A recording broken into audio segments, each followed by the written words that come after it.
ఏమంటుందో తెలుసా? దుష్కార్యం సింహం లాంటిది.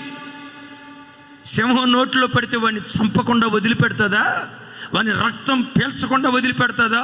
వాడి మాంసాన్ని చీల్చి ముక్కలు ముక్కలు చేయకుండా విడిచిపెడుతుందా? దుష్కార్యం సింహం.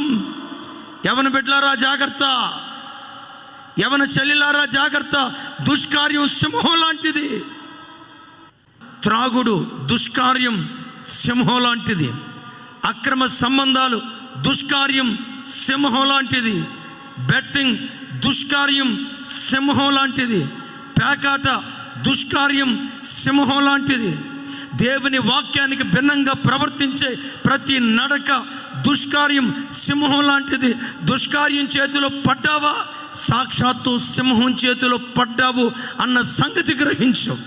ఈరోజు చాలామందికి తెలియని విషయం ఏంటంటే, పాపం సింహం లాంటిది. సింహం చేతిలో పడి కుటుంబాలు వినాశనం అయిపోతున్నాయి. మీలో ఎవరైనా సింహం చేతిలో పడ్డారా? ఈ వాక్యం వింటుండగా పశ్చాత్తాపడి, ప్రభువా నన్ను క్షమించు. ఆయన సన్నిధిలో నువ్వు పశ్చాత్తాపడితే, నీ పశ్చాత్తాపాన్ని చూసి క్షమించుటకు సిద్ధమైన మనసు కలిగిన దేవుడు నీ ప్రక్కకొచ్చి సింహపు నోటు నుంచి దేవుడు నిన్ను తప్పించడం ప్రారంభిస్తాడు.